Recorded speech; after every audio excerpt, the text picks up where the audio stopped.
Today, my friends and I want to share with you guys about mystery cases and murder cases. So, paranormal events are purported phenomena described in a popular culture, folk, and other non-scientific of knowledge. Those existing within this context is described as beyond the scope of normal scientific understanding. Stay with us to know more about the mystery of the world. 1. The 99 Doors Mansion.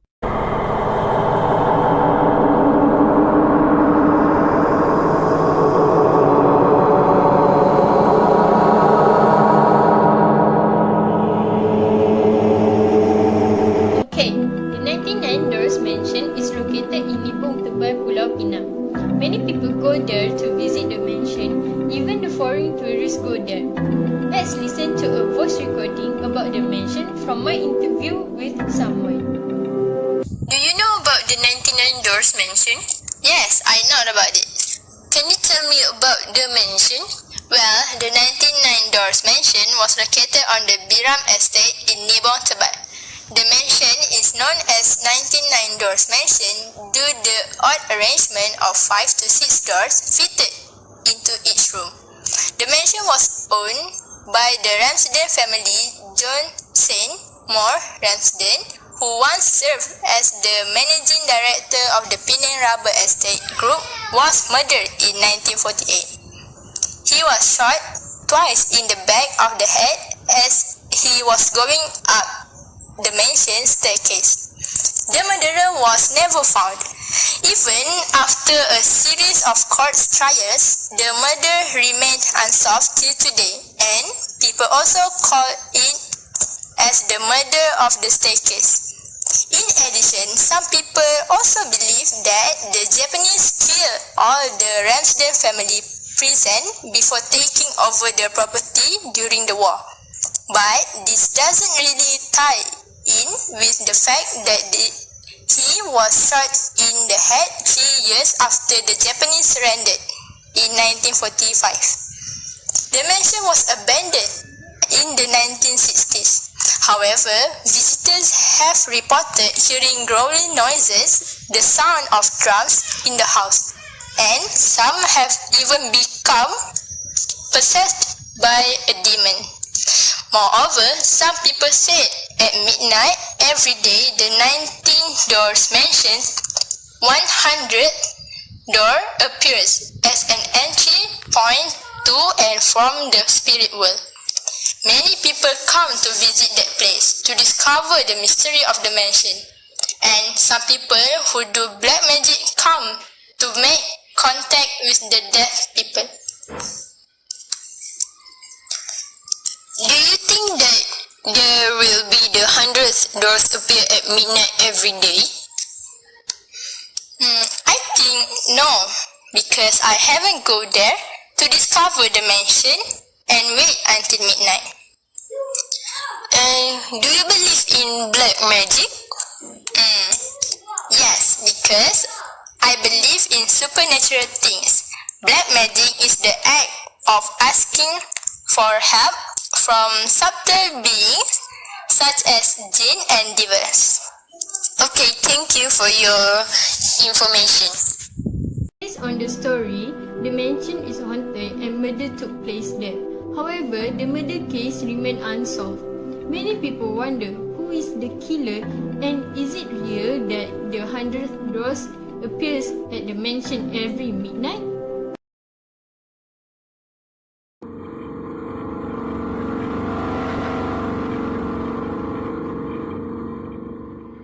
Murder. The intentional unlawful killing of another human without justification or plausible moral intent.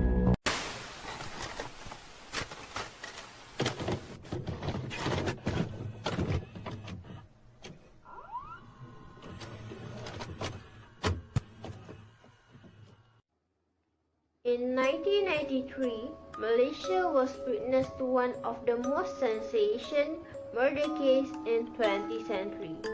A man was chopped into 18 pieces, and he is a politician named Datuk Mazlan Idris.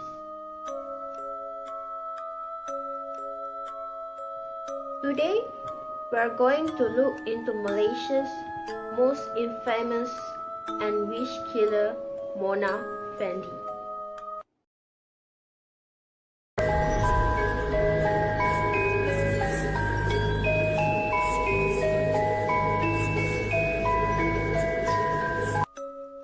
Mona Fendi was born in Kanga Perlis in 1956 as Mazna Ismail. From a very young age, Mazna Ismail was passionate about singing and had always dreamed a life full of fame and stardom. With that, she married her third husband, Muhammad Nur Effendi Abdurrahman, who promised her to achieve her ultimate dream as a pop star in Malaysia. Mazna adopted her stage name Mona Fendi from her husband to boost her popularity. The couple worked together to launch a music career and producing an album titled Diana, and even made several TV appearances. After several years, Mona's career in pop star hit the rock bottom. So she decided to abandon her dream and venture into something entirely a witchcraft.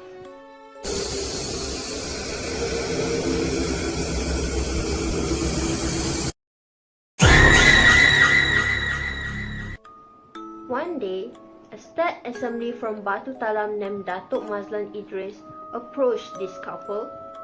He believed this couple witchcraft is the key of making his political career soar.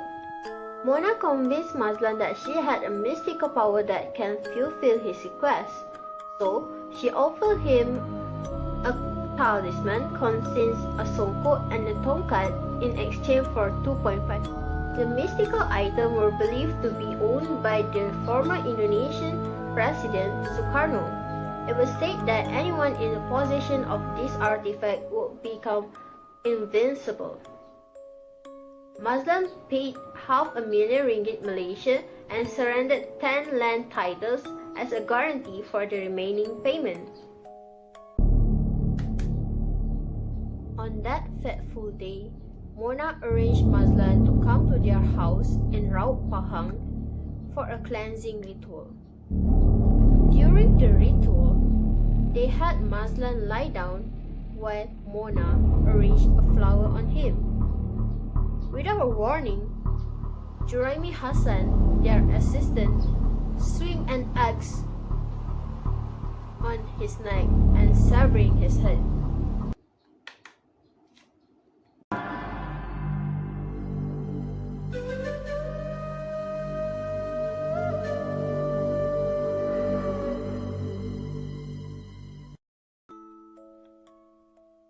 They skinned and mutilated Mazlan's body into 18 parts and buried them into a storeroom in her house. Later on, they act like nothing happened. She even go for a shopping spree and get herself a facelift.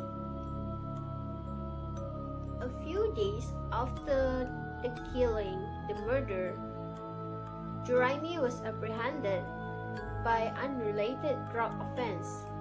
High and on drug, he blurted out to the police that he had been involved in the murder case of Datuk Mazlan Idris.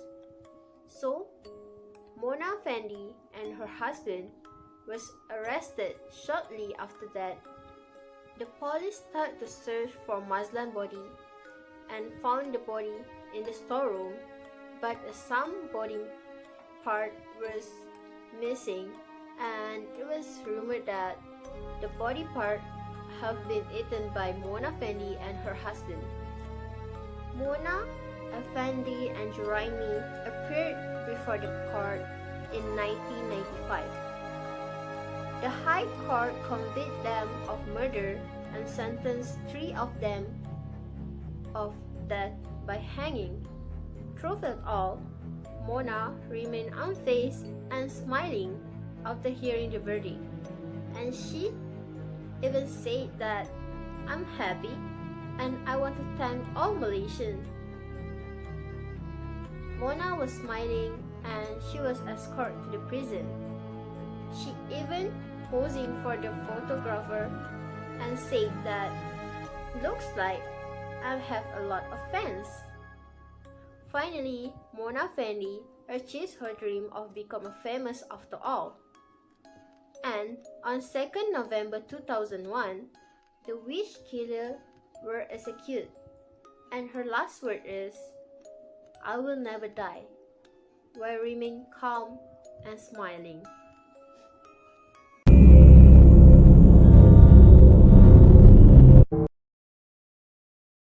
Hi, thank you for agreeing to do this interview with me. Hey, nah, it's fine. It's a pleasure. So, I would like to ask you a couple of questions about Mona Fendi murder case. Is it okay? Alright, it's fine. Go on. What's your opinion about this high-profile case? Do you actually think that Mona Fendi is creepy, or do you think she is very mysterious? For me, I think she's a bit creepy because she apparently happy with the publicity that she got during her high-profile case. She even thanked the reporters for putting in such nice stories and pictures of her. I even got a goosebump whenever I hear about her case. Do you think personality disorder have a potential effect on criminal liability in continental law jurisdiction? Well, it depends on what you mean by look out. If it mentioned in psychiatric examination, the judge is bound to discuss about it in his or her final decision. Otherwise, the sentence might be amended on appeal.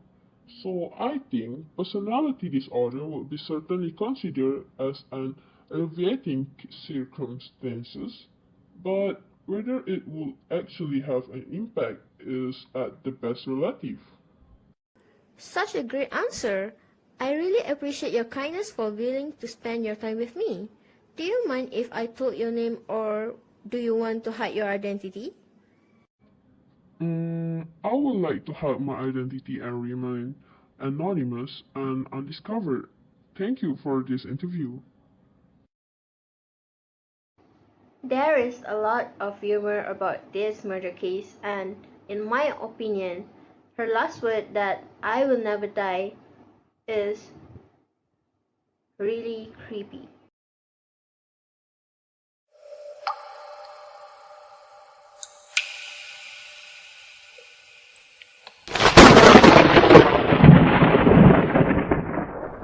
Guys, my name is Zurhazani Ailimati Muhammad Zulkifli, and today I will share with you guys about a case that called Greenville Chicken Coops Murders.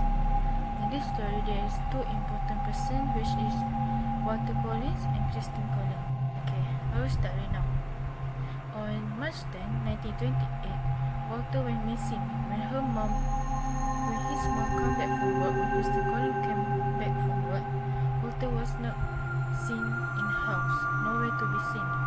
And then Christine Collins asked around the neighborhood if anyone saw him, but no one saw Walter at all. Then she called the police, and she was crying and worried because where could her son be? Then the police came to her, asked her what happened, everything. Then after a few months, the police meet with Christine Collins that they told her that Walter has been found, and she was so happy to know that.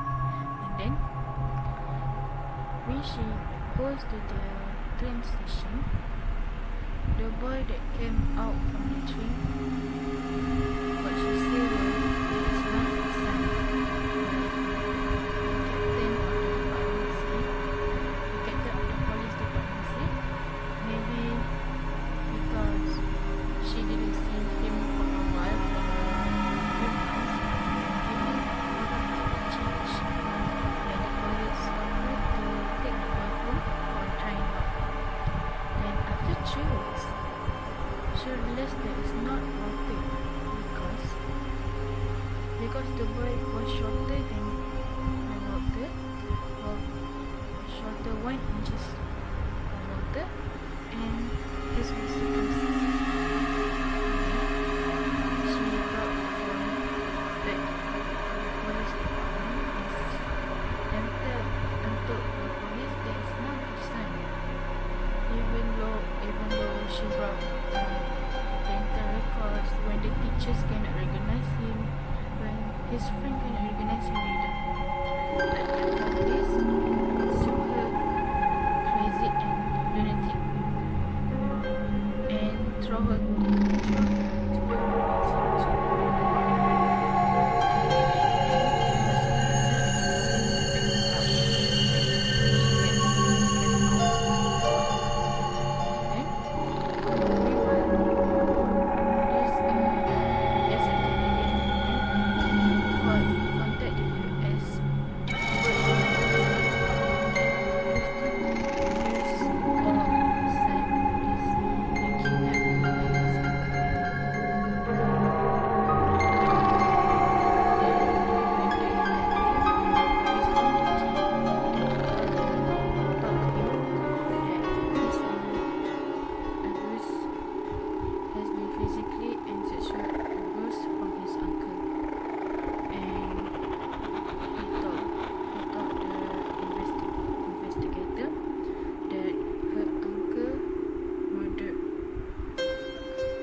He said there was a few boys with him, but some of them has been killed while escaping. When the police said who is the name of the boys, he said some names Walter, and the police asked him what is the name of Walter full name, and the boy was like Walter Collins, and the police asked him how can he remember Walter full name, and he said by what happened.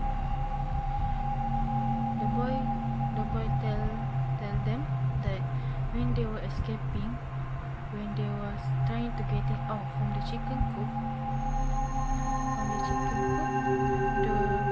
the boy that has been found called David, and David say when they were escaping from the chicken coop, when David was going to come out, but suddenly has been stuck. But a few boys already far from him, already run away from him. But Walter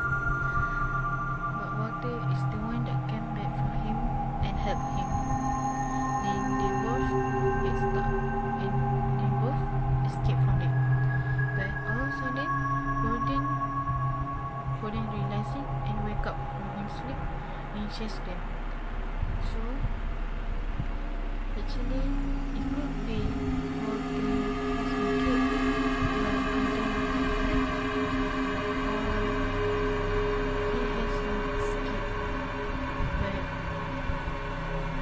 was nowhere to be seen because the David kid come to the department after a few months because he's scared that he will be blamed for those kids who died, or everyone will blame him, for the deaths. So that's why he was scared, and he said he came back because he missed his mother and father.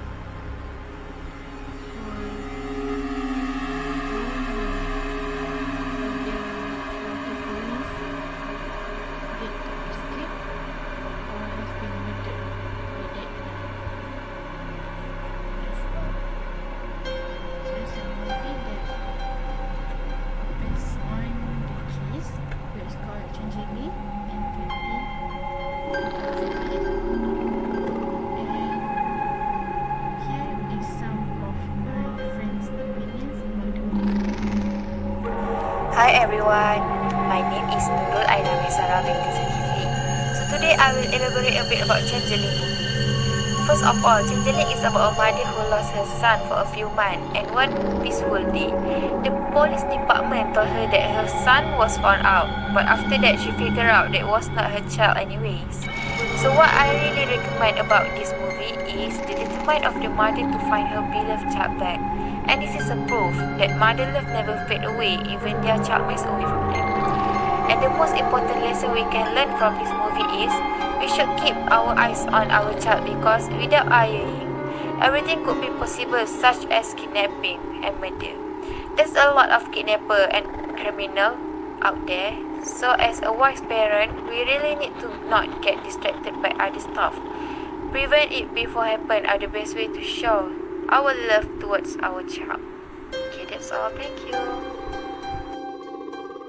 The Mommy Changeling is about the mother who wants to find her lost son named Walter Collins. What have I learned from this movie is love. Mother's love for her child will never be less and she will try hard to make their child happy. Then, responsible. As someone who has a big responsibilities, such as the police, they need to be honest in everything. It can't take it lightly and be careless. After that, brave. As a human, we need to be brave in every situation, even though we know it is so dangerous for ourselves. Lastly, I learned about patience.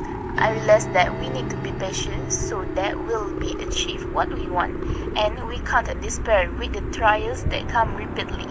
Thank you.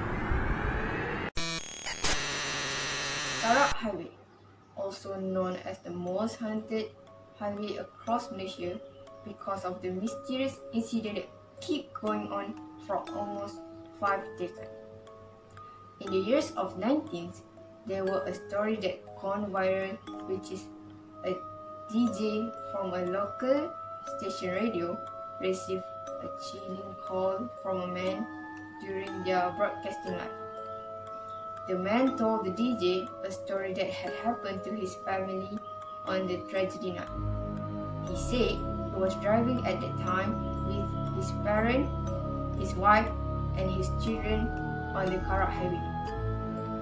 Then, there are suddenly unexpected accident happened, which led the car skidded off the road and drowned into the gorge. With a depressing tone, he said he saw with his own eyes his parents, his wife, and his children died on the scene. Even himself died with a terrible condition. Then, the phone line was cut. To know more from the man, the DJ tried to call him back multiple times, but couldn't reach the phone.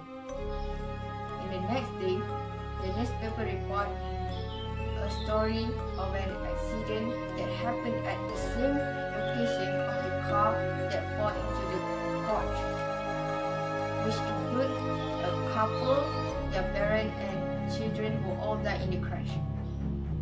When the DJ went back to look for the recording of the call, the entire portion of the main conversation was silent.